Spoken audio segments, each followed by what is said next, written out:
ठीक है ना। तो जो आरबीआई है ना, मतलब ये कह रहा हूँ कि अभी जो फेज 2 का आपका एग्जाम है उसमें मेनली जो भी सब्जेक्टिव जितने क्वेश्चन आप प्रैक्टिस कर सकते हैं डिफरेंट एग्जाम्स के। अच्छा, जैसे मैं कह रहा था आईएसआई पीएचडी एंट्रेंस हो गया, आईएसआई एम स्टैट्स का है, जो है ना, जो आपके सिलेबस के साथ कॉमन है, जो आपका सिलेबस है, जो भी क्वेश्चन इन सिलेबस के आपको मिले तो उसके जितना ज़्यादा आंसर राइटिंग प्रैक्टिस करोगे उतना आपको हेल्प करेगा फेज 2 में, है ना। सो जैसे और भी जितने पीएचडी एंट्रेंस के एग्ज़ाम आईआईटीज़ में होते हैं, या है ना, जो सब्जेक्टिव आंसर राइटिंग आपको प्रैक्टिस करना होगा आईएसएस के जैसे है, तो आंसर राइटिंग प्रैक्टिस या बुक के एक्सरसाइजेस के आप सॉल्यूशन लिखो, है ना, डिटेल सॉल्यूशन, तो जितना प्रैक्टिस करोगे एग्जाम में वो आपको हेल्प करेगा। जैसे इस तरह क्वेश्चंस आए हैं तो मैं कुछ क्वेश्चंस करवा देता हूँ। जैसे ये क्वेश्चन है, state and proof, state and proof Markov inequality. ये आरबीआई का आया हुआ क्वेश्चन है ना, और जिन लोगों ने सॉल्व कर लिए होंगे तो उनको पता ही है, मार्कोव्स इनइक्वालिटी। तो state and proof Markov's inequality, and दूसरा आगे इसी में है, explain how, explain how Chebyshev's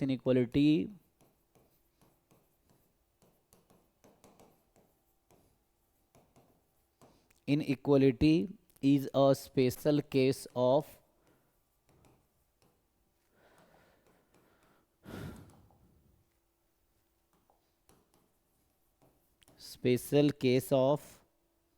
Markov's inequality। अब देखिए, जैसे मुझे ऐसा याद आ रहा है ना, रोहतगी वाली बुक अगर आप पढ़ेंगे तो ये चीज़ें वहाँ बता रखा है कि कैसे, मतलब कोई एक्चुअली मैंने क्या, बुक में आपको थ्योरीज पढ़नी पड़ेंगी, एंड थ्योरीज में जो प्रूफ्स जैसे होते हैं ना, आइडिया होता है कि कैसे थ्योरम आया होगा, फिर कैसे डिराइव हुआ, उस तरह से है। तो ये जैसे क्वेश्चन है, तो रोहतगी वाली बुक अगर आप खोलेंगे जहाँ पे मार्कोव इनइक्वालिटी चेबीशेव से, तो उसने करके दिखा रखा है कि कैसे चेबीशेव इनइक्वालिटी मार्कोव इनइक्वालिटी से ही आया है।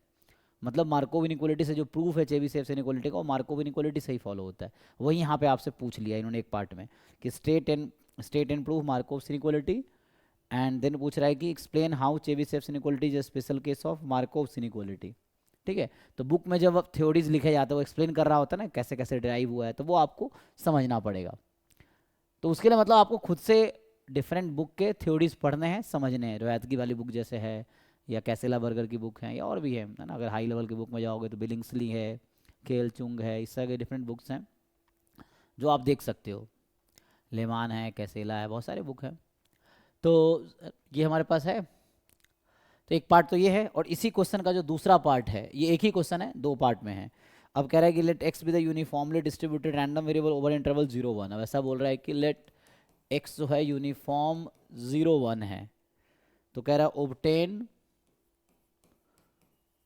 Obtain lower bound, obtained lower bound of probability mod x minus 1/2 less than root under 1/3। तो ये एक क्वेश्चन है आरबीआई है ना, फेज 2 वाला ये। सो पेपर 2 जो है ना, डिस्क्रिप्टिव पेपर है।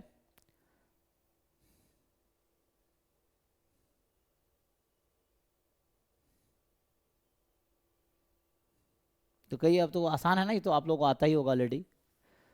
फिर भी जिन लोगों ने, बताइए आइडिया है या मैं सॉल्व करूं?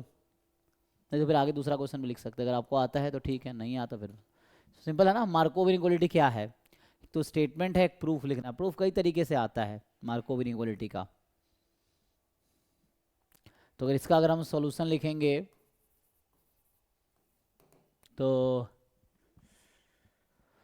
मार्कोव इनइक्वालिटी कहता क्या है, तो पहले तो हमें मार्कोव इनइक्वालिटी का स्टेटमेंट लिखना होगा कि लेट एक्स बी एनी, है ना, so let X be any non zero या पॉजिटिव रैंडम है ना, नॉन नेगेटिव, है ना। तो स्टेटमेंट आपको अच्छे से याद करना होगा word to word, so that आप लिख पाओ, वहाँ पे कोई गलती ना हो। तो उसके लिए मैंने आंसर राइटिंग प्रैक्टिस करेंगे तो हो जाएगा। जो भी चीज़ें आप पढ़ते हो उसको लिख के देखो कि आप सही सही लिख पा रहे हो, फिर मैच करोगे जो किताब में, क्या आपको वही याद है, उस तरह से है। सो इसमें let X be any non negative random variable with finite mean mu, जो कि ई एक्स है एक्चुअली, ठीक है। सो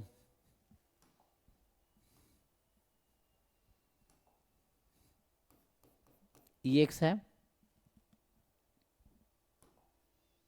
तो आगे इसमें बताता है कि then for k more than equal to 0 probability x more than equal to k is less than equal to E X, है ना, तो यहाँ पॉजिटिव लेना पड़ेगा, नॉट देन 0। तो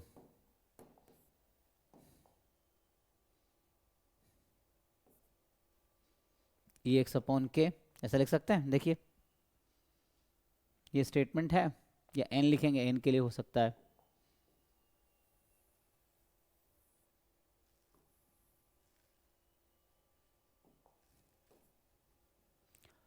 ओके जी, आगे तो ये हो गया मार्कोव। इसका प्रूफ कैसे आएगा, तो प्रूफ के कई सारे तरीके हैं, तो किसी एक को यूज करके आप लिख लो proof.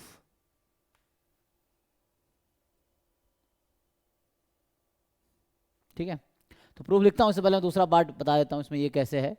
चेबीशेव्स inequality is a special case of Markov inequality, है ना। तो पहले आप यहाँ चेबीशेव्स इनइक्वालिटी भी लिखो, क्या होगा।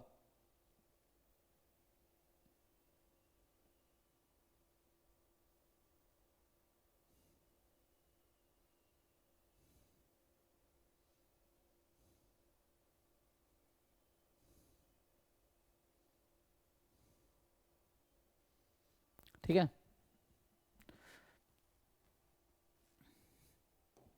तो पहले इसको चेबीशेव्स इनइक्वालिटी लिखो एंड देन उसको कंपेयर करो। तो अभी मैं अलग से चेबीशेव्स इनइक्वालिटी लिख देता हूँ एंड देन उसको आप समझाओ। तो चेबीशेव्स इनइक्वालिटी क्या होता है,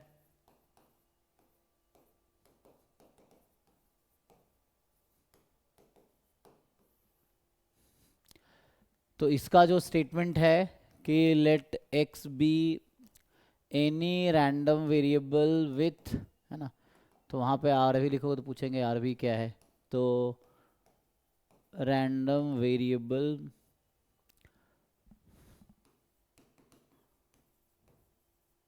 with mean mu and finite variance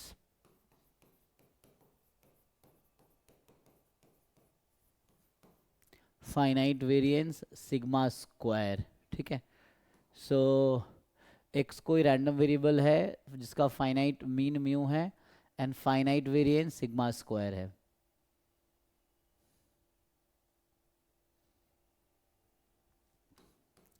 then for any k more than 0 probability mod x minus mu more than equal to k is less than equal to sigma square upon k square, यही है ना।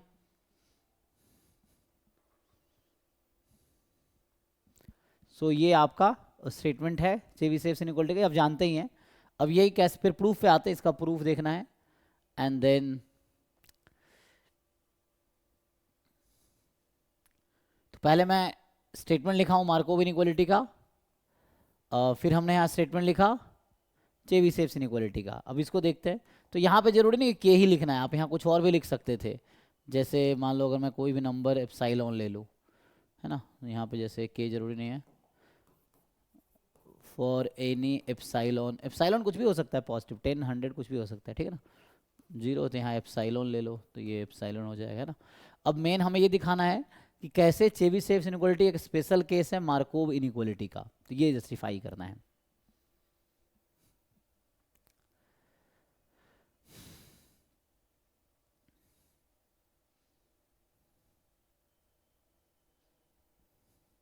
ठीक है,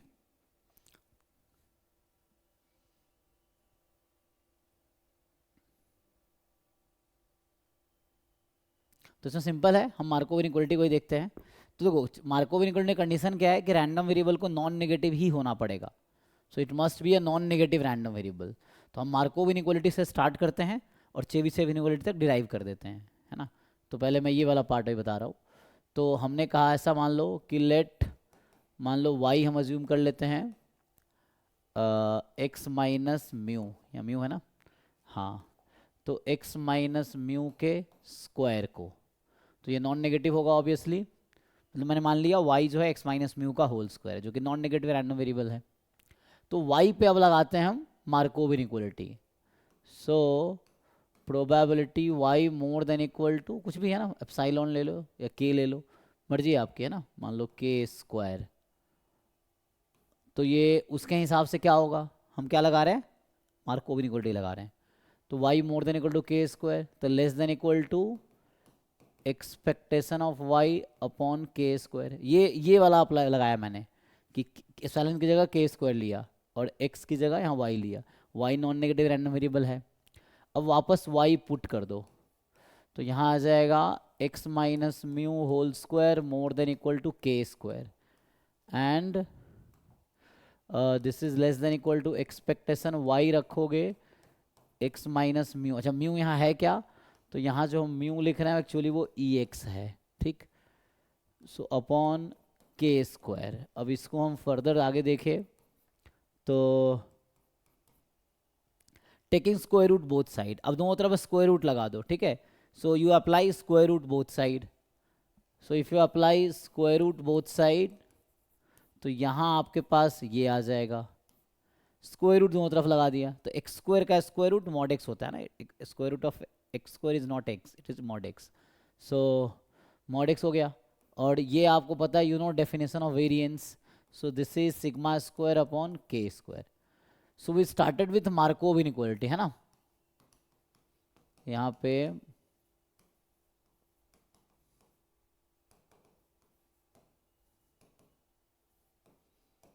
ठीक है, हमने Markov inequality लगाया y पे, और एंड में क्या आ गया, एंड में this is the Chebyshev's inequality.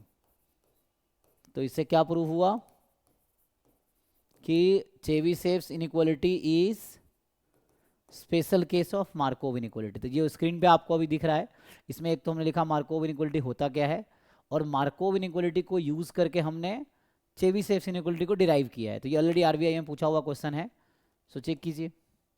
और इसमें अगर किसी को कुछ डाउट है तो पूछिए आप।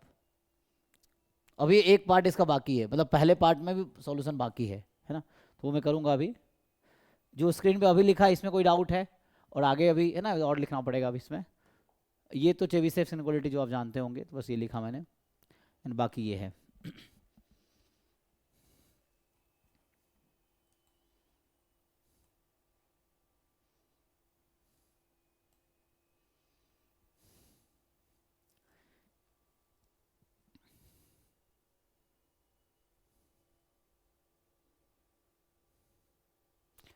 अब मैंने आपको प्रूफ देखना पड़ेगा कि कैसे प्रूफ होगा मार्कोव इनइक्वालिटी, है ना।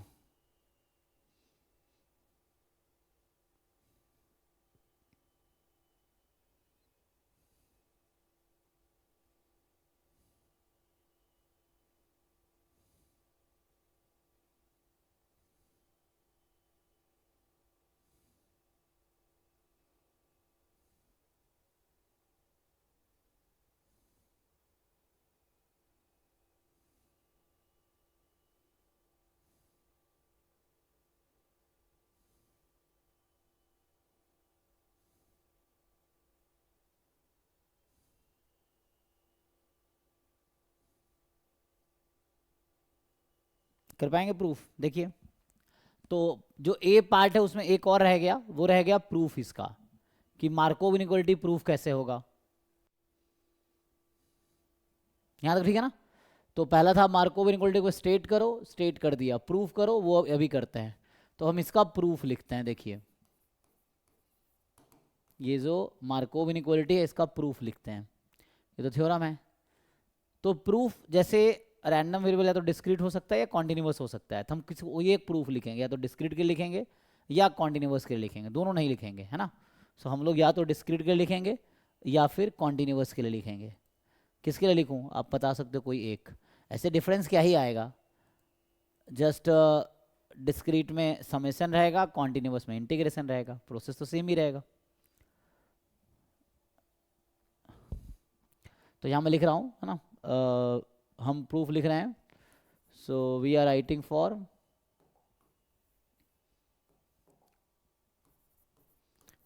we prove it for continuous random variable x. Similar proof can be done for discrete, है ना. यहाँ लिख रहा हूँ we prove here for continuous random variable x. Similarly can be proved for discrete. ये आप चाहो दोनों के लिए कर देना, कोई दिक्कत नहीं है अगर टाइम है तो, क्योंकि सब्जेक्टिव है ना तो उसके अकॉर्डिंग ही मार्क्स मिलेगा. सो अभी मैं सिर्फ कॉन्टिन्यूस के लिए प्रूफ कर रहा हूँ इसको, ठीक है. सो हमें प्रूफ क्या करना है कि E x more than equal to epsilon जो है वो लेस देन इक्वल टू होगा ई एक्स. तो ई एक्स से ही स्टार्ट करते हैं. Let's start with E x. तो कॉन्टिन्यूस में, और हमने अज्यूम किया हुआ कि x कोई नॉन नेगेटिव रैंडम वेरिएबल है ना. So x is a non negative random variable. तो क्या आएगा, x अगर नॉन नेगेटिव रैंडम वेरिएबल है then it will be 0 to infinity x into pdf of x dx, ये रहेगा. सो यहाँ से आ जाएगा x into pdf of x dx. अब मुझे प्रूफ इसमें कहीं ना कहीं x more than equal to epsilon जैसा कुछ करना है ना. तो इसको दो पार्ट में ब्रेक करते हैं, 0 to epsilon to infinity. Same चीज़ अगर कॉन्टिन्यूस होता, डिस्क्रीट होता तो समेशन लगता, ये होता ना, बाकी तो सेम ही रहता. तो कितना आ जाएगा, x into F X of X D x, और यहाँ भी x into F X of X D x. अब मेनली मुझे ज़रूरत है x more than equal silent. देखो ये फंक्शन नॉन नेगेटिव है, सपोर्ट भी नॉन नेगेटिव, तो ये पॉजिटिव फंक्शन है. तो ये जो क्वांटिटी कहीं ना कहीं लार्जर होगा epsilon to infinity x into F X of X D X, ऐसा हो जाएगा. मोर देन इक्वल टू लगा लो, यहाँ तक ठीक है, लास्ट लाइन ठीक है. सो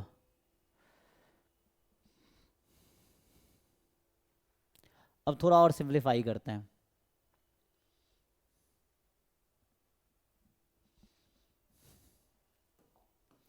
तो अभी हमने यहाँ तक क्या दिखाया है, यहाँ पे दिखाया है कि जो ई एक्स है that is more than equal to, देखिए उसके आगे एक मिनट, तो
आगे होगा देखिए. तो अभी आगे जो होगा एक्चुअली कि अब यहाँ तो x की वैल्यू जो एप्सिलॉन से ज़्यादा है ना. यहाँ जो x का सपोर्ट है, if you see support of x है, मतलब अभी मैंने ये प्रूव किया ना, epsilon to infinity x into F X of D X. x का यहाँ पे लिमिट क्या है, अब आप देखोगे तो जो x की लिमिट है वो है एप्सिलॉन टू इन्फिनिटी. अगर दोनों तरफ मैं मल्टीप्लाई कर दूं pdf, तो यहाँ पे pdf epsilon into P F of x less than होगा x into P F of x. अब मैं दोनों तरफ इंटीग्रेशन लगा दूं तो epsilon into P F of X D x, x into P F of X D x. तो यहाँ पे क्या रहेगा, तो यहाँ पे एप्सिलॉन टू इन्फिनिटी, यहाँ भी लगाए थे एप्सिलॉन टू इन्फिनिटी. कहने का मतलब क्या है कि ये जो क्वांटिटी है this is more than this, तो यहाँ से आ जाएगा this is more than equal to लगा लो. तो so we will have this is more than equal to epsilon to infinity epsilon time pdf of x dx, ये आ जाएगा। एंड ये एप्साइलॉन तो कांस्टेंट है, बाहर निकाल लो इसको। तो यहाँ से जब आप एप्साइलॉन को बाहर निकालोगे तो पीडीएफ का इंटीग्रेशन एप्साइलॉन टू इन्फिनिटी, मतलब ये हो गया probability x more than equal to epsilon. तो यहाँ से क्या जस्टिफाई हुआ अभी? अभी जो हमने यहाँ तक जस्टिफाई किया है उसमें ये हुआ कि जो एक्सपेक्टेशन ऑफ x है वो मोर देन इक्वल टू ये है। तो यहाँ से प्रूव हो गया कि अगर एप्साइलॉन को वहाँ भेज दें तो ये हो जाएगा E x upon epsilon is more than equal to probability x more than equal to epsilon. ठीक से लिखोगे तो ये आ जाएगा x more than equal to epsilon less than equal to E x upon epsilon. This is a proof. इसमें कोई doubt बताइए? Similar proof you can write, just integration की जगह आप समेशन लगा लो तो डिस्क्रीट के लिए हो जाएगा सिमिलर प्रूफ। देख लो इसमें कुछ डाउट है तो पूछो, ठीक है, इट्स फाइन। तो ये पहला पार्ट कंप्लीट हो गया, ठीक है।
ठीक है, सो फर्स्ट पार्ट डन ना, फर्स्ट पार्ट का हो गया सॉल्यूशन, ये हो गया। सेकेंड पार्ट बहुत आसान है, ये आप इजीली कर लेंगे। क्या कह रहा है कि x यूनिफॉर्म 0 1 है तो obtain the lower bound of probability mod x minus half less than root under 1/3। तो इसमें आपको चेबीशेव्स लगाना ऐसे ही समझ आ रहा है, तो यहीं पे इसको सॉल्व कर देता हूँ। तो जो पार्ट बी है x इज यूनिफॉर्म 0 1, तो you know expectation of x आप बता देना थ्योरी की यूनिफॉर्म ए बी में एक्सपेक्टेशन a प्लस b/2 होता है। तो यहाँ से ये 1/2 हो जाएगा। वेरिएंस जो यहाँ होगा b minus A whole square by 12। तो अब जो प्रोबेबिलिटी उन्होंने बोला है कि mod x minus half less than, अच्छा हमने तो मोर देन के लिए बताया था, तो कोई बात नहीं, इसको चेंज भी कर सकते हैं। मोर देन इसको लेस देन करोगे 1 माइनस कर दो। सो 1 minus probability mod x minus mu, ये काम करो, हाँ 1 माइनस ये लेस देन के हो जाएगा, है ना, ये लेस देन के हो जाएगा ना, sigma square by k square. तो इसको सिंप्लीफाई करोगे so probability mod x minus mu less than k, तो ये इधर आ जाएगा more than equal to 1 minus sigma square by k square. So this you can use, same ही है, ये यूज करो या ये यूज करो, है तो दोनों सेम ही। तो इसको यूज, तो यही मैं सॉल्व कर देता हूँ बी वाला। तो ये था, टाइम है ना अब, ठीक है, तो यहाँ कर यहाँ भी कर लो, रूट अंडर 1/3 है। So according to this formula more than equal to, तो ये आ जाएगा more than equal to 1 minus variance upon k square. So variance इसका है 1/12 upon k square, this is your के, तो के स्क्वायर आ जाएगा 1/3। तो फाइनली ये नंबर आएगा 1/4, 3/4 इज द आंसर। चेक कर लीजिए, तो ये आ गया 3/4, ये बी पार्ट, ठीक है जी। सो दोनों पार्ट डन हो गया। इसमें कुछ क्वेरीज आपका अभी भी है तो यू कैन आस्क। तो ये आरबीआई डीएसआई में 2016 में ऑलरेडी पूछा हुआ ये क्वेश्चन है।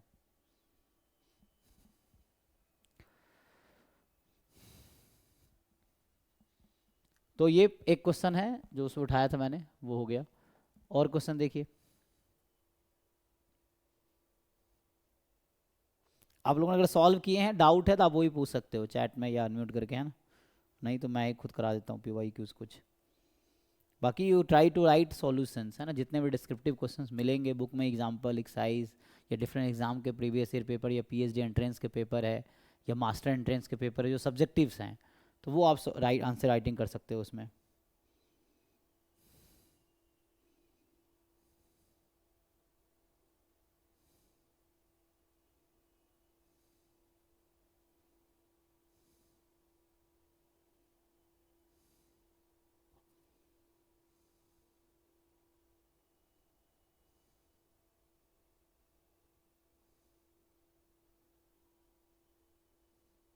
अब देखो, ये एक थ्योरम है उसका, उसने प्रूफ दिया है। प्रूफ अगर आप देखेंगे तो मैं इन्फ्रेंस वाला पार्ट अभी करा रहा हूँ, पहले प्रोबेबिलिटी वाला पार्ट था जो देखा था ना, तो उसमें प्रोबेबिलिटी वाला पार्ट था, अभी इन्फ्रेंस वाले पार्ट पे हूँ मैं।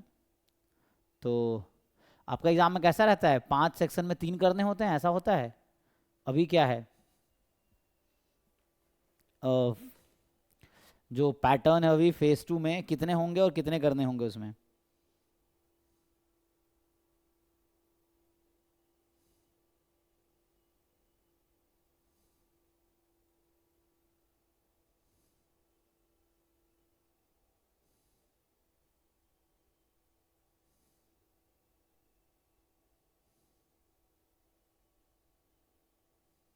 ऐसे कुछ है ना। एनीवे तो मैं अभी प्रोबेबिलिटी वाला कुछ क्वेश्चन कर देता हूँ, इन्फिडेंस का करा देता हूँ, ठीक है।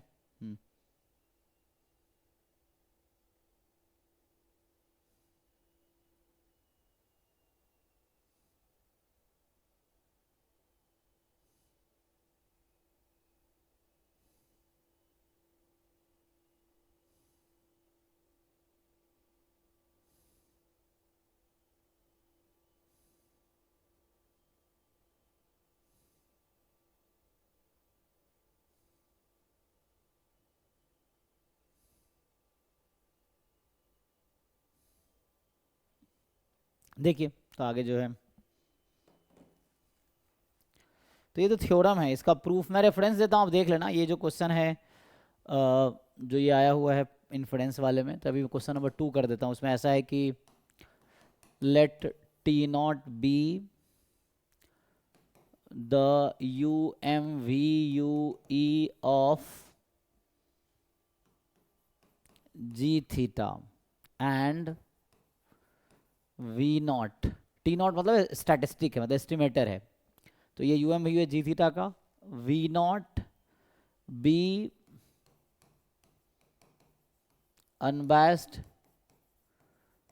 एस्टिमेटर ऑफ ज़ीरो, है ना। तो मतलब ये हो गया, मतलब ये हो गया दैट इज कि expectation of V not zero है, मतलब वी नॉट भी एक स्टैटिस्टिक है, एस्टिमेटर है। अब आगे आपसे कह रहा है कि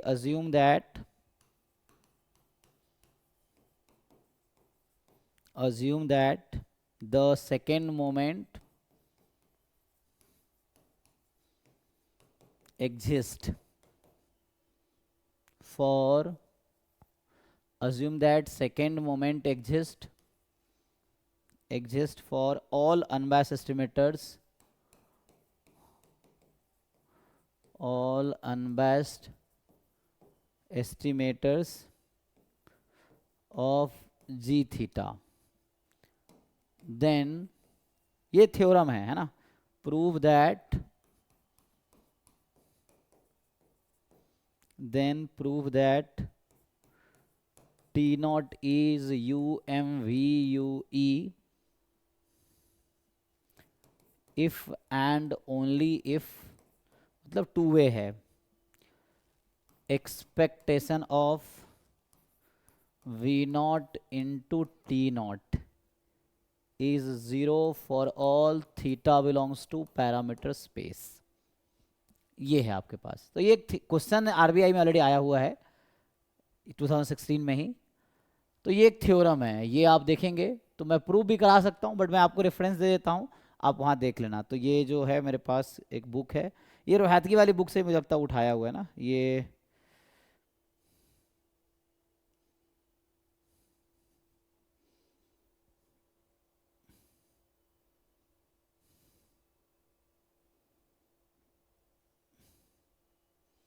ये मैं आपको जस्ट एक है ना, ये कहाँ से ये थ्योरम है तो मैं यहाँ लिख देता हूँ, आप जस्ट देख लेना। तो इसका प्रूफ आपको करना है ना, तो मैं जस्ट रेफरेंस देता हूँ। ये जो है पेज नंबर है आपके पास 362, ठीक है। पेज नंबर मतलब उसमें देख लेना, नहीं तो फिर पूछोगे तो मैं सॉल्व भी कर मतलब प्रूफ भी करा दूंगा, इसमें ऑलरेडी प्रूफ है बुक में। पेज नंबर है 362, ये थ्योरम है। एंड थ्योरम नंबर 1, ठीक है, थ्योरम नंबर 1 है। बुक का नाम है introduction to probability in statistic. इसका पीडीएफ भी ऑलरेडी गूगल पे अवेलेबल, गूगल करेंगे पीडीएफ मिल जाएगा। So introduction to probability and statistic, इसका नाम मैंने कई बार लिया भी होगा इस बुक का। स्टैटिस्टिक्स, ऑथर है वी के रोहतगी एंड ए के एम डी सले। अच्छा, ये जो रेफरेंस दिया है ये थर्ड एडिशन वाले में है, ठीक है। थर्ड एडिशन की बुक है, उसमें पेज नंबर ये, थ्योरम ये, थर्ड एडिशन की बुक होगी, ठीक है। ये बुक का एडिशन थर्ड एडिशन है ये। तो जो मैं रेफरेंस बता रहा हूँ वो थर्ड एडिशन में है, यही लिख देता हूँ। तो ये जो है थर्ड एडिशन, इसको गूगल से जस्ट आप गूगल पे नाम टाइप करोगे पीडीएफ मिल जाएगा। इसमें जाना पेज 362 पे थ्योरम 1 पढ़ो आप, यही एग्जैक्टली सेम स्टेटमेंट जो यहाँ लिखा हुआ है, और इसका प्रूफ भी कर रखा है इन्होंने। तो आप प्रूफ देखो समझो, नहीं हो रहा फिर पूछो तो मैं दोबारा करवा दूंगा, कोई दिक्कत नहीं है। सो ठीक है, तो ये है आपके पास। और चैप्टर कौन सा है, तो चैप्टर भी लिख देता हूँ। इसमें जो चैप्टर है, जैसे चैप्टर नंबर 8 सेक्शन 8.4, ठीक है। So page 362 theorem 1 chapter 8 section 8.4 ये रहेगा।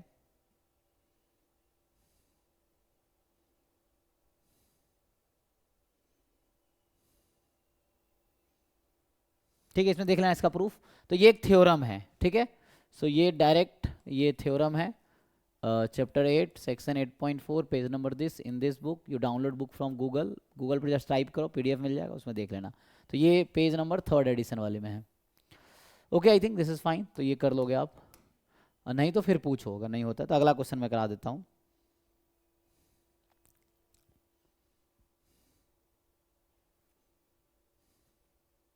जो नेक्स्ट क्वेश्चन है वो ये है कि आपसे पूछ रहा है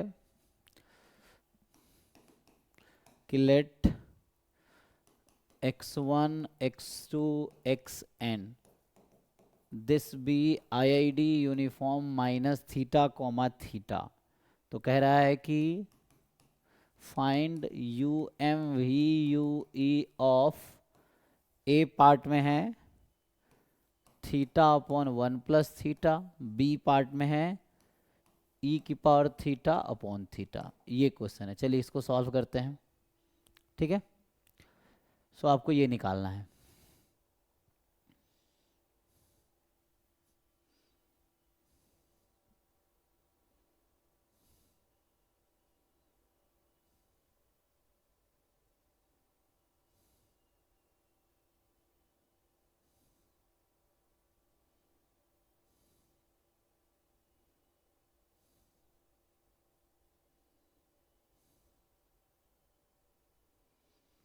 ओके जी, चलिए ट्राई कीजिए इसको। तो इसका जो आंसर होगा, तो पहला ये देखते हैं।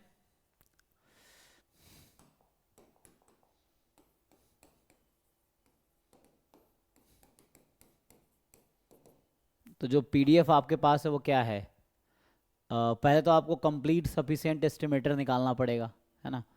मतलब या तो यहाँ पे आप कौन सा राव ब्लैकवेल थ्योरम यूज़ कर सकते हो, या लेमन सेफी यूज़ कर सकते हो, या मिनिमम वेरिएंस बाउंड निकालना थोड़ा मुश्किल रहेगा यहाँ पे। सो लेकिन उस पर एस्टिमेटर कैसे ढूंढोगे। सो ट्राई किया जा सकता है उससे, है ना। हाँ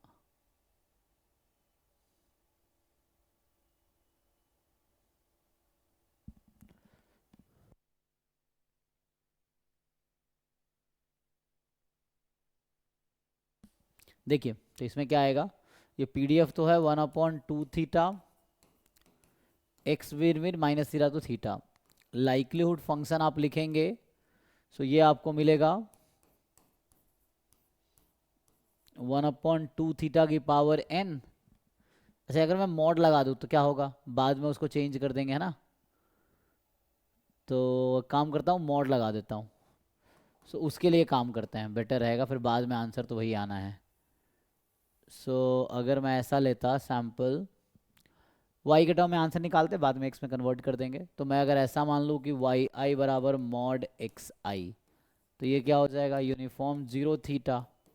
और इसके लिए तो जो आप ये तो डायरेक्टली जानते होंगे, यूनिफॉर्म 0 थीटा में कंप्लीट सफिशिएंट एस्टिमेटर क्या होता है। तो ये जो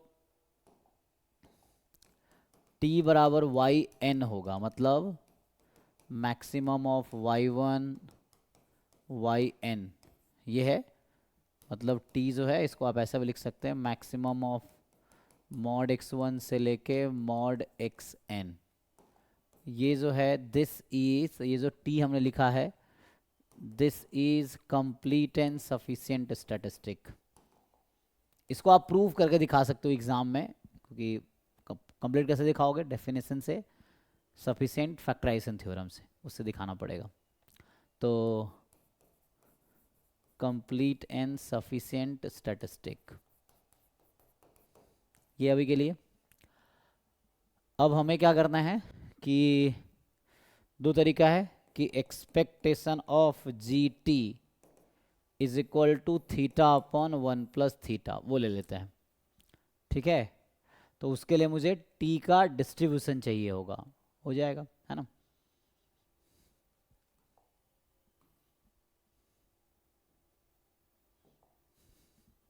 ये लिखा हमने लेमान सेफी थ्योरम के अकॉर्डिंग, ठीक है। सो अब टी का डिस्ट्रीब्यूशन क्या है, क्वेश्चन ये है। तो यहाँ से अगर आप देखोगे ना, जो हमारा मैंने वाई आई लिया है, तो ये यूनिफॉर्म 0 थीटा है। सो वाई आई अपॉन थीटा जो है वो यूनिफॉर्म 0 1 है। तो यहाँ से वाई एन अपॉन थीटा जो होगा, ये बीटा एन कॉमा 1 होगा, ठीक है। इससे ओके, तो ये T upon theta kind of, है ना, जो टी अपॉन,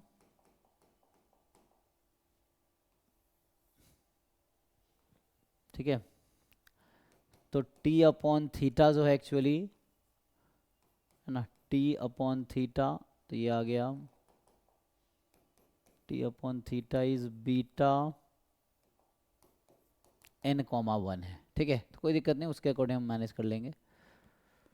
तो पीडीएफ आ जाएगा ना, कहने का मतलब ये है कि टी का पीडीएफ आ जाएगा, या वैसे भी निकाल सकते हो टी का पीडीएफ, तो वैसे भी ऑर्डर स्टैटिस्टिक आप जानते हैं, तो ऑर्डर स्टैटिस्टिक्स पढ़े हो ना। एक तो ये तरीका है, तो एक अप्रोच ये है। दूसरा अप्रोच है कि सीधा सीधा आप टी का पीडीएफ लिखो, T is first order statistic. तो फर्स्ट ऑर्डर स्टैटिस्टिक का पीडीएफ का क्या फॉर्मूला होता है, एन इंटू 1 - CDF। तो वाई वाले का CDF लिखो, तो टी वेरिएबल में ही लिख लो, टी में लिख रहे तो। सो यहाँ से आ जाएगा इसकी power n-1 and then PDF of T, ठीक, PDF of Y n T, ये आ जाएगा।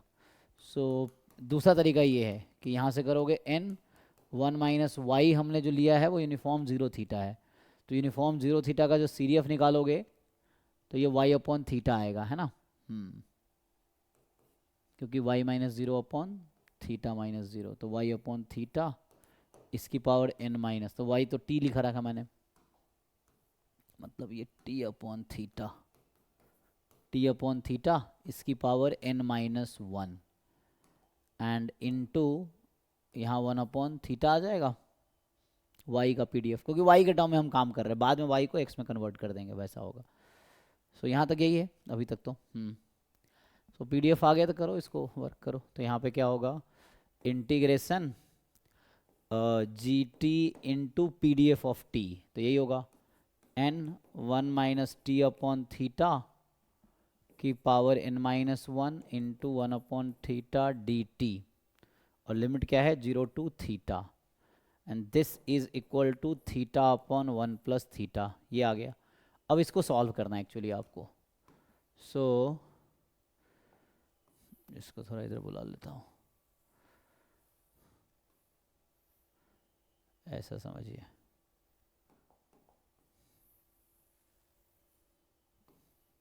ठीक है, सो अभी कुछ ऐसा है। अब इसको आपको सॉल्व करना है ठीक से।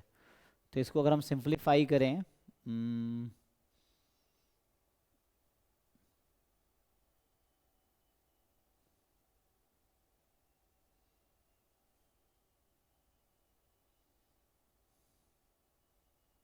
लिखने में सही है कि इसमें कुछ गलती है, चेक कर लो एक बार, है ना। तो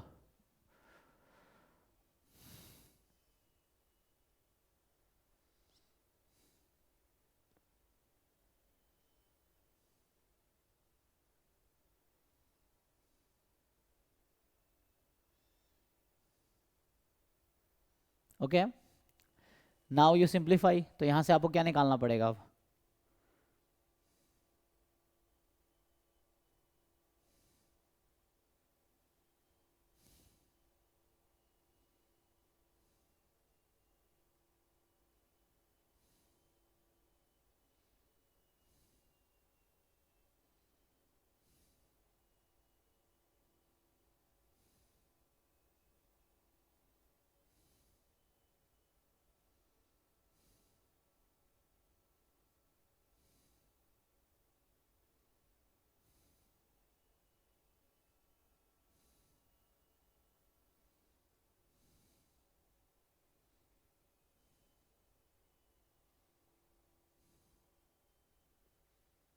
अच्छा, लिखने में गलती नहीं हुआ? फर्स्ट मैंने उल्टा नहीं लिख दिया, ये तो फर्स्ट ऑर्डर स्टैटिस्टिक का पीडीएफ लिख दिया मैंने गलती से, लेकिन हमें तो nth ऑर्डर स्टैट्स का लिखना था, किसने बताया भी नहीं। ये ना, this is the PDF of first order statistic, ये थोड़ा मिस्टेक हुआ यहाँ पे। हमें तो nth ऑर्डर स्टैटिस्टिक का पीडीएफ लिखना है ना, not the first order statistics. यहाँ बस डिफरेंस यहाँ पे आएगा, वन माइनस हट जाएगा, ये लिखने में गलती हुआ है। सो यहाँ आएगा n into P D F of Y n T की power n P D F of Y n T, ये है। तो यहाँ पे लिखने में थोड़ा गलती हुआ है, ठीक है। सो यहाँ से आ जाएगा, ये है t अपॉन थीटा इसकी power n one by theta, बस ये डिफरेंस। सो यहाँ पे बस होगा t अपॉन थीटा की power n minus one. Okay, अब तो इसको देखो, 0 से थीटा, अब t वाले टर्म एक साथ रखो, जी टी यहाँ हो जाएगा t की power n minus one numerator में, डिनोमिनेटर में रहेगा n रख लो चाहो तो, थीटा की पावर n हो जाएगी डी टी का था ना, and theta upon one minus one plus theta, ये है। अब आगे इसको फर्दर कंटिन्यू करते हैं, तो यहाँ से आ जाएगा थीटा कांस्टेंट है, बाहर निकाल दो, n बाहर निकाल दो, तो n बाहर है, 0 से theta G T into T raise to power n minus one D T बराबर, इधर आ जाएगा थीटा की power n plus one upon theta plus one, ऐसा है। अब ये 0 से थीटा है, so what you can do, इसमें आप क्या करो कि डिफरेंशिएटिंग बोथ साइड कर लो थीटा के रिस्पेक्ट में, क्योंकि यहाँ 0 थीटा है। So you differentiate both side with respect to theta, तो ये हो जाएगा जी थीटा इंटू थीटा की पावर n माइनस वन, और जीरो रखेंगे तो जीरो ही हो जाएगा, थीटा का डेरिवेटिव वन है। ओके, यहाँ आपको कोसेंट रूल लगाना पड़ेगा। सो थीटा प्लस वन का होल स्क्वायर, यू का derivative, so n plus one theta की पावर n, ये आ जाएगा n प्लस वन थीटा की power n, and n plus one theta की पावर n हो जाएगा into theta plus one as it is minus, सो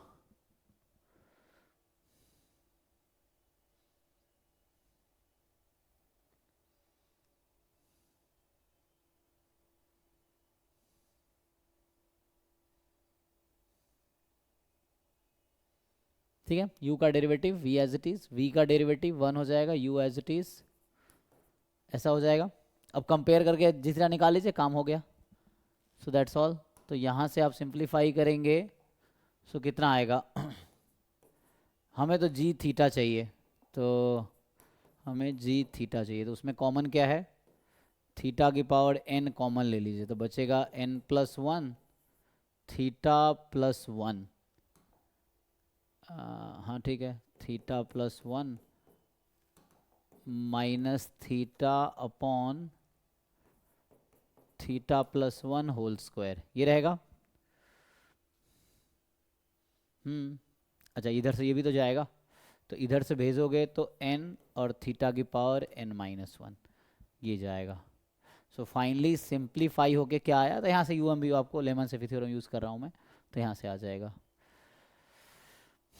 इसको आप कैंसिल करेंगे तो एक थीटा बचेगा, ठीक है, तो आपका एक थीटा बचेगा ऊपर, इधर खोल दो, n+1 into theta plus n+1 minus theta, तो घटाओगे तो ये n थीटा हो जाएगा, ठीक है, तो n थीटा हो जाएगा, n थीटा फिर n+1, तो एक खत्म हो गया ना। ये यहाँ है अपॉन, ये कैंसिल हो चुका है, थीटा आ गया, यहाँ है theta plus one whole square. So finally what is the G T, question ये है कि जी टी क्या है, तो यहाँ से आप देखेंगे, सो अगर मैं जी टी लिखता हूँ, so G T will be T into N T plus n+1 upon t plus 1 whole square.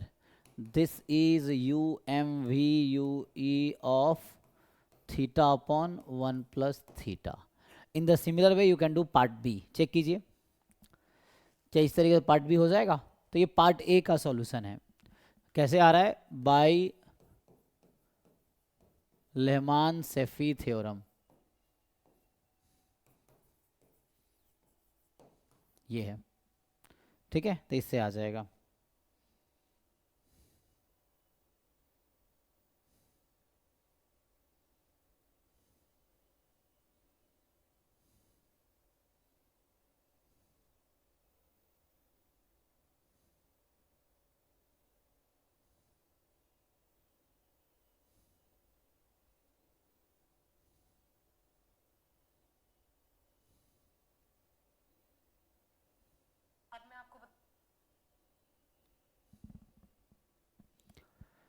कोई दिक्कत इसमें, कोई प्रॉब्लम है तो बताओ, एनी डाउट।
ठीक है ना, तो ऐसे सेकंड पार्ट हो जाएगा ना, सेम तरीके से आप सेकंड पार्ट कर लेंगे, बिल्कुल इसमें वही होगा सेकंड पार्ट में कि एक्सपेक्टेशन ऑफ जी टी बराबर ई की power theta upon theta and proceed in the same way, तो यहाँ से आ जाएगा, ठीक है, यहाँ तक तो कॉमन ही है, समझिए पार्ट ए यहाँ से स्टार्ट हुआ है ना, कैन थिंक ऑफ। अच्छा एक मिनट, यहाँ टी क्या था, what is T here, so T है हमारा मैक्सिमम ऑफ मॉड एक्साइज, है ना, सो ये जो टी आपको दिख रहा है, सो टी जो हमने लिया था that was the maximum of mod x1 से लेके मॉड xn, ये है ना, nth ऑर्डर स्टैटिस्टिक्स इन मॉड xi, तो इससे आंसर आ गया। और क्वेश्चन देखिए, तो फोर्थ क्वेश्चन लिखता हूँ जो कि आरबीआईडी एग्जाम के लिए इंपॉर्टेंट होगा, फेज 2 के लिए सब्जेक्टिव, जो कि आया हुआ भी है। तो मतलब ये एक आइडिया दे रहा है कैसे क्वेश्चन पूछे जा रहे हैं। आप प्रिपरेशन उसके अकॉर्डिंग और ज़्यादा अच्छी प्रिपरेशन करो और क्वेश्चन प्रैक्टिस करो उसी पैटर्न पे और उसके कॉन्सेप्ट और उससे रिलेटेड।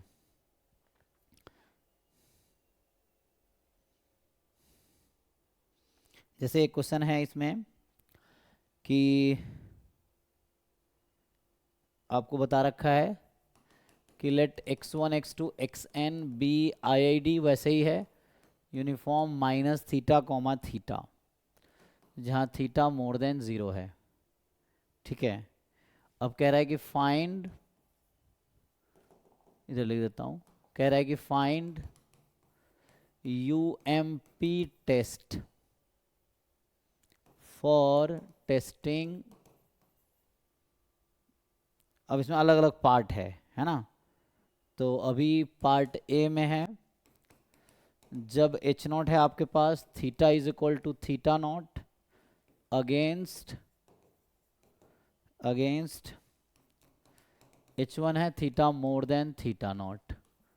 बी पार्ट है, जब H0 है आपके पास, theta is equal to theta not against H1 है theta less than theta not. And C है, H0 है theta is equal to theta not against H1 है theta is not equal to theta not. ठीक है, तो ये एक concept है मोनोटोन लाइक्लीहुड रेशियो प्रॉपर्टी और कार्लिन रूबिन थ्योरम, उस पर बेस्ड डायरेक्ट क्वेश्चन है। तो आप पहले वो एक्सप्लेन कर सकते हैं कि what is the monotone likelihood ratio property and then उसके अकॉर्डिंग हो जाएगा। तो जैसे पिछले क्वेश्चन में मैंने कॉन्सेप्ट यूज़ किया वैसे ही यहाँ भी होगा। तो मैं ऐसा फिर से मान लेता हूँ कि वाई आई जो है मॉड ऑफ एक्स आई है। अब यहाँ ईच एक्स आई क्या है ना, तो ईच एक्स आई का डिस्ट्रीब्यूशन है यूनिफॉर्म माइनस थीटा थीटा, तो मॉड एक्स आई का डिस्ट्रीब्यूशन होगा यूनिफॉर्म 0 थीटा। और यूनिफॉर्म 0 थीटा में आप जानते होंगे, अभी कुछ देर पहले मैंने कंप्लीट सफिशिएंट वर्ड यूज़ किया था। तो मैं बस एक थ्योरम लिख देता हूँ। तो uniform 0 theta has MLR monotone likelihood ratio in T, जो कि यहाँ पे चूंकि मॉड एक्स आई है तो यहाँ पे आएगा T बराबर nth ऑर्डर स्टैटिस्टिक में जो सफिशिएंट एस्टिमेटर है, मॉड x1 से लेके मॉड xn, है ना। या ऐसा समझ सकते हैं कि T जो है maximum of y1 y2 yn, या T बराबर y का nth ऑर्डर स्टैटिस्टिक है, ऐसा समझ सकते हैं आप। सो ये है हमारे पास, और ये है यूनिफॉर्म 0 थीटा। तो मैं ये कह रहा हूँ फाइनली कि uniform 0 theta has monotone likelihood ratio property in T बराबर y nth ऑर्डर स्टैटिस्टिक। अब ये MLR क्या होता है आपको थ्योरी पढ़ना पड़ेगा, तो आप, है ना, इसका भी रेफरेंस बताऊंगा। तो VK रोहतगी वाली बुक में जो बुक बताया था उसमें आप देख सकते हैं पेज नंबर, मतलब थोड़ा वर्क करना पड़ेगा ना, RBI में जॉब लेना है तो कर ही रहे होंगे आप लोग भी। सो ये पता ही होगा ये सब चीज़ें आपको।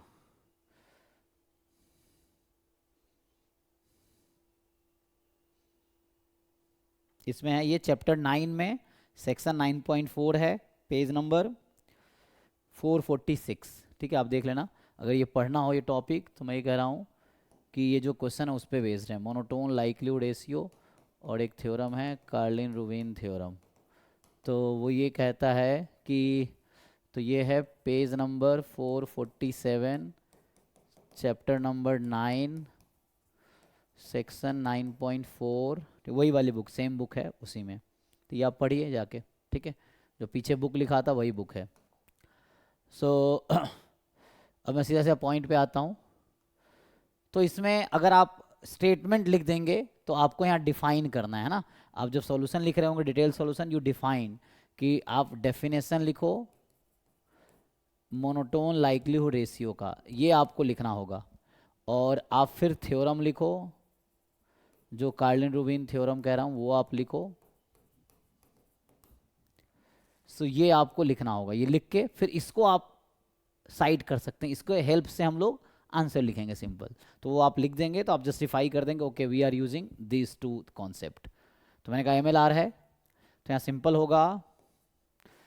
अब एक कालेडोमिन ये कहता है कि जो H1 का साइन है ना वही आपका, जो H1 का साइन है वही साइन आपका क्रिटिकल रीजन का होगा। तो यहाँ सिंपल मैं पार्ट ए लिखूंगा। तो यूजिंग कालिन-रूविन थ्योरम, जो पहले पार्ट का आंसर होगा uniformly most powerful critical region होगा। UMP test is reject H0 if T is, है ना, ये T वही है। तो यहाँ मोर देन थीटा नॉट है तो 3 more than equal to C, ऐसा होगा। बी पार्ट का आंसर होगा UMP test is reject H0 if, यहाँ पे साइन क्या है, लेस देन है ना, तो यहाँ होगा T less than equal to C। और uniformly most powerful critical region unique होता है, तो जैसे theta more than theta not के लिए अलग क्रिटिकल रीजन है T more than equal to C, theta less than theta not के लिए अलग क्रिटिकल रीजन है T जैसे लेस देन C। अब ये थीटा नॉट इक्वल टू 0 है तो इसमें ये भी है और ये भी है, तो there is no common critical region that will be most powerful for all value of theta in alternative hypothesis. So that's why part C का जो आंसर होगा नो UMP टेस्ट एग्जिस्ट। ऐसा कोई क्रिटिकल रीजन है ही नहीं जो uniformly most powerful होगा हर theta जो कि ऑल्टरनेटिव में है। पॉजिटिव के लिए ये है, नेगेटिव के लिए ये, मतलब मोर देन थीटा नॉट के लिए ये है, लेस देन के लिए ऐसा एग्जिस्ट नहीं करेगा। So this is the answer to your this question. तो इसमें आप जो आंसर लिखेंगे तो आप ये साइट करेंगे कि कैसे ये हुआ, क्यों, तो ये हुआ इस थ्योरम की वजह से और इस प्रॉपर्टी की वजह से। तो आपको ये दोनों उसमें आंसर में लिखना पड़ेगा so that they will know कि अच्छा आपको पता है आप कैसे यूज़ कर रहे हो। ठीक है, तो इस तरह से हो जाएगा, सीधा सीधा ये आंसर है ABC पार्ट का।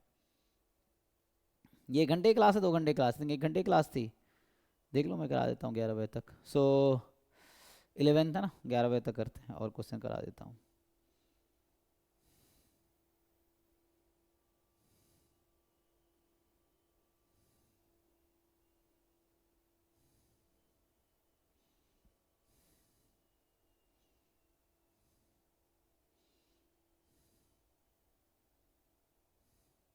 एक स्पीयरमैन रैंक कोरिलेशन कोएफिशिएंट का क्वेश्चन है, कीजिए।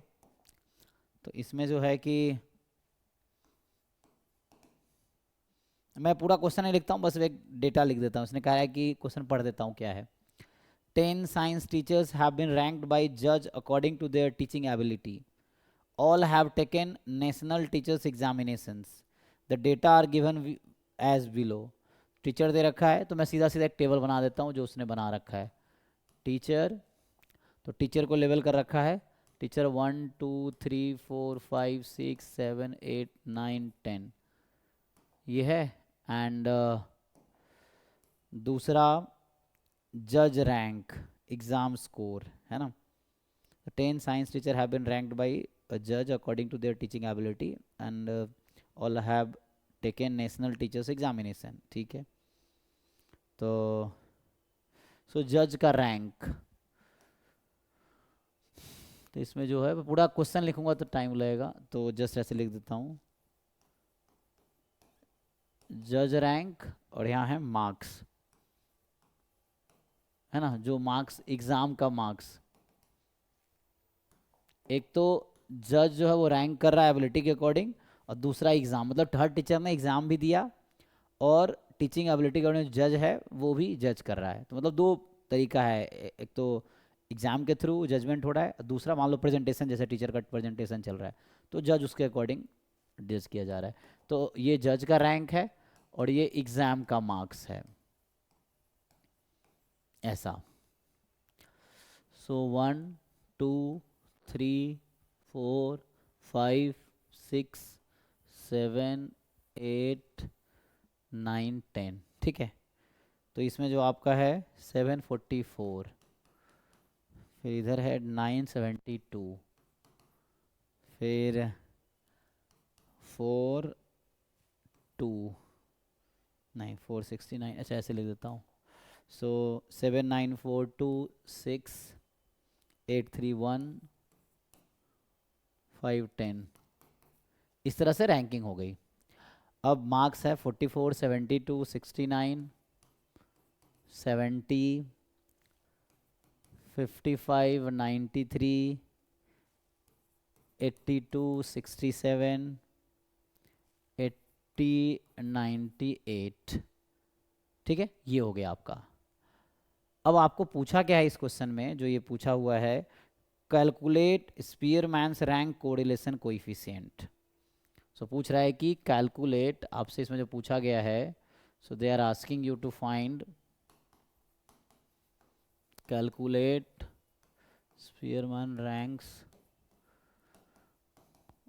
Correlation coefficient.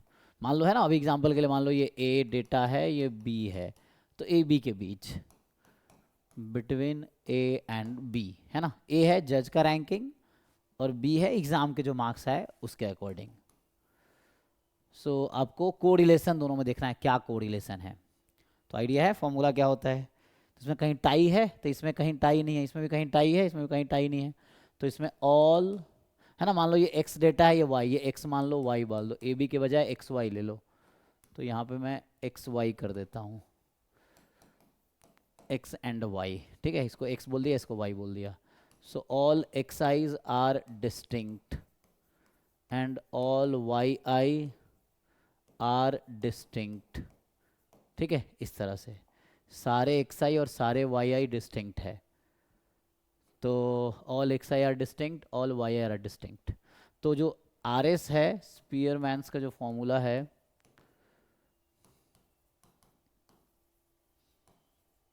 Is R S, आप लोग आइडिया है, 6 time summation D I square N into N square minus 1, है ना।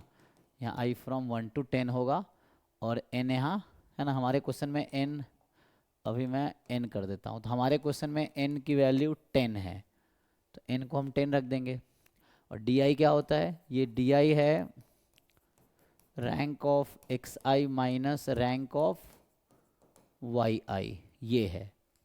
तो अब रैंकिंग पहले कर लो आप, तो सेपरेट रैंकिंग होगी। ठीक है, तो रैंकिंग में, ये तो रैंकिंग ऑलरेडी किया हुआ है 1 2 3 10 तक, इसमें रैंकिंग करनी है, ये तो रैंक ऑलरेडी है ही, क्योंकि मार्क्स के उसके अकॉर्डिंग रैंकिंग ऑलरेडी किया हुआ है। इसमें रैंकिंग सबसे छोटा कौन सा है, तो ये 1, ठीक है ना, यहाँ रैंकिंग करनी होगी आपको, तो ये 1 हो गया रैंक इसका, यहाँ रैंकिंग ऑलरेडी डन है। 44 के बाद 55, 2, फिर 6 वाला 69 है और इधर 67 है, सो 3 4, ठीक है, फिर 7 वाला 5 6 एंड 8 वाला 80 है, तो 7 8, 9 वाला 9 10, ये रैंकिंग हो गई। अब आप देखो डिफरेंस ऑफ रैंक, जैसे यहीं पे मैं डी आई लिख देता, तो ठीक है, हमारे क्वेश्चन में एन 10 है, अब मैं यहीं पे एक डी आई कॉलम बना देता हूँ, difference of rank, D I मतलब डिफरेंस ऑफ रैंक। तो यहाँ रैंकिंग ऑलरेडी है 7 माइनस 1, तो 6, 9 minus 6 3, 4 minus 4 0, 2 minus 5 minus 3, 6 minus 2 4, तो ये आ गया 8 minus 9 minus 1, 3 minus 8 minus 5, 1 minus 3 minus 2, 5 minus 7 minus 2, 10 minus 10 0। ठीक है, तो ये आपका आ गया यहाँ पे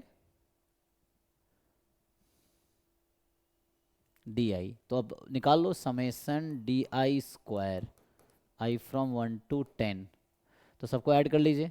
सो 6 सबका स्क्वायर करके ऐड करना है, सो 36 plus 9 plus 0 plus 9 plus 16 plus 1 plus 25 plus 4 plus 4 plus 0, इसको ऐड कर लीजिए आप, तो 4 4 8, ठीक है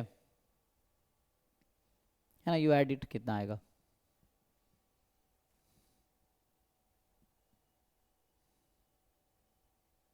हो जाएगा ना। तो ये ऐड कर लो कितना आता है, और इसके अकॉर्डिंग अब पहले ये ऐड कर लो एंड देन इसके अकॉर्डिंग आंसर आ जाएगा, यहाँ पुट कर देना।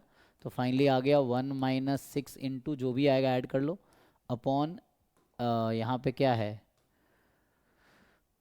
यहाँ से आ जाएगा 10 × 100 माइनस दिस 99, और ये देख लो कितना आएगा, इसको ऐड कर लो जस्ट, है ना।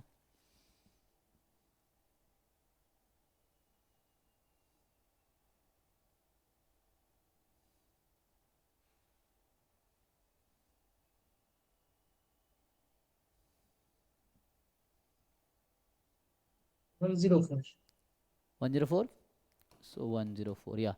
So this you can calculate now. So 1 minus this upon this, okay. So this will be the Spearman rank correlation coefficient, that's all. Yeah, thank you. So ठीक है, तो ये इसका क्वेश्चन था. So this was inference part. If you do a stochastic process that can be done. I think आज के लिए इतना ही, ठीक है ना. 1 आवर क्लास ही था I guess, so we can stop here. Tomorrow कल भी क्लास होगी, मतलब जब भी नेक्स्ट क्लास होगी. सो अभी हमने 2016 वाले पेपर के प्रोबेबिलिटी एंड प्रोबेबिलिटी के एक ही क्वेश्चन डिस्कस किया है. इन्फ्रेंस के कितने किए, 4 क्वेश्चन हो गए. So 4 question of inference section discuss किया है. And this was asked in RBI DSIM phase 2, मतलब जो पेपर 2 था इन पेपर 2 2016 एग्जाम.